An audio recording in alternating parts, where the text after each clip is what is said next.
What's up, everybody? This is Mario, and I'm back with another episode of Endurify.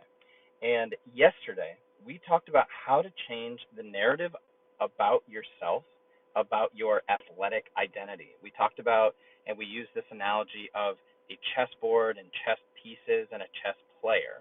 And we talked about how you are the chess player, and the chess pieces are your thoughts and your feelings about yourself as an athlete, and how it's really up to you as the chess player to control the pieces and determine which thoughts you pay attention to and which ones you ignore. Now, today we're going to take a slightly different, actually a very different approach to kind of changing the narrative about yourself. And in kind of the same way that I started off talking about chess, which is something that I don't really know about, and use that to illustrate the point. In order to illustrate today's point, where we're going to start is with my girl, Beyoncé. So, might seem like a weird place to start, but Beyoncé clearly right now and is one of the just kind of the biggest icons. She's one of the best and most fierce performers, and she just goes by Beyoncé. But when she started out, she didn't actually have the confidence, she didn't have the skills that she does now. And one of the things that she did is before she would perform, she would take on this alter ego of Sasha Fierce. That was her name. That she called her alter ego, and she described Sasha Fierce as the fun, more sensual, more aggressive, more outspoken side, and the more glamorous side that comes out when she's working and when she's on the stage. And it's almost like the way that she described it. She says, I have someone else that takes over when it's time for me to work and when I'm on stage. And this alter ego that I've created kind of protects me and to be who I really am. And it's kind of this idea of to, if you've heard the term fake it until you make it. And Beyonce would take on this alter ego of Sasha Fierce every time that she would perform, and it's gotten to the point now where that is actually who she is. She is one of the most fierce and glamorous performers that we have ever known. And so we've heard of this term like fake it until you make it. But according to The Brave Athlete, which is the book that I'm reading, scientific evidence actually suggests that pretending to be someone else can be a powerful strategy to instantly transform into an aspirational version of yourself. And I'm not sure if you've seen the 20-minute TED Talk by Amy Cuddy that's titled "Your Body Language May Shape Who You Are," but it's got millions of different views. And this is where she talks about the benefits of like a power pose. So this is just standing in a powerful position for 2 minutes actually starts to change some of the chemicals that are released, and you start to feel more confident. So, if this alter ego works for people like Beyonce and it's backed by science, how do you develop your own alter ego? That is basically what I want to talk about next, because that's what I'm learning about from the Brave Athlete. And here's basically how you can create that alter ego. You do it in kind of 4 steps. So first, what you want to do is you want to think about what are the attributes that you want your new identity to have. Okay? So think about actual people or fictional characters that may embody the identity that you're seeking. Next, you're going to want to choose a name for your alter ego. Then once you've done that, you're going to want to develop a backstory. How did the alter ego develop these traits?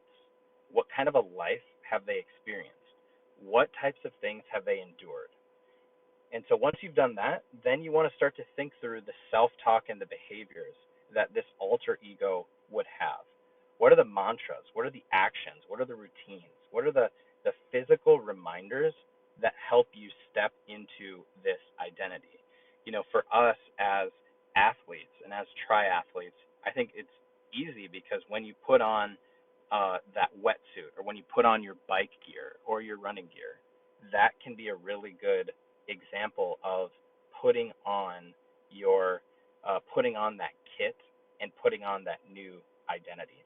So for me, I'm going to start by talking a little bit about my alter ego. And just for a little bit of context, I haven't talked about this a lot, but I am half Costa Rican. So my mom is from Costa Rica. She grew up in Costa Rica, and then she came to the United States when she was 18 to study English. And um, it's kind of a long, cool story.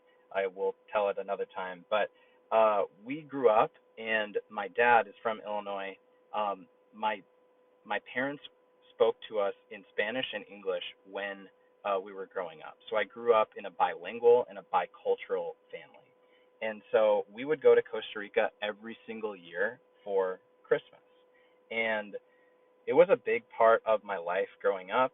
I still like stay in touch with all of my cousins, and really try and keep that part of my life kind of front and center. And my mom's maiden name is actually Herrera.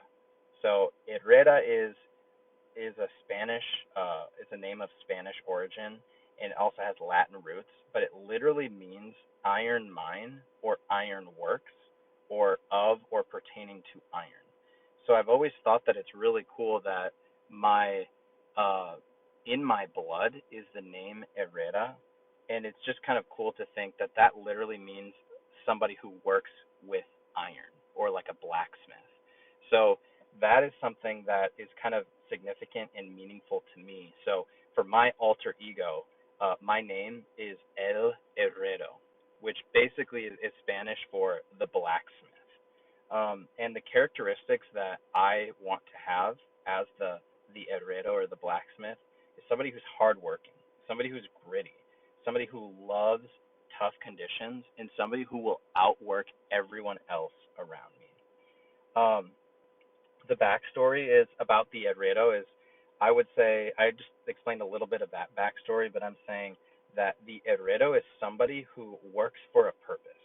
He builds swords, shields, and tools to protect his family and protect the people around him in his village.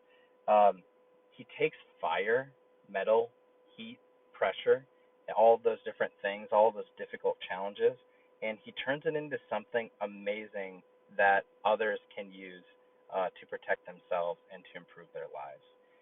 How will I get into character? Now, this is something that I try and do. Is I wear all black on race day, or I'll have, if I have another color, I'll have it be red. So that can kind of represent the fire of the Herrero. How will I act? I'm just going to be super tough. I'm going to keep pushing. I'm going to be gritty. I'm going to respond in a way that the Herrero or the blacksmith would. And things that I'll say to myself, I'll be like, all right, I got this. Let's go. And I'm getting stronger, and I can, I will outlast. Something I will wear or do, again, just kind of like the black or red attire. And then also I can write something on my wrists to remind me of that. So now it's your turn.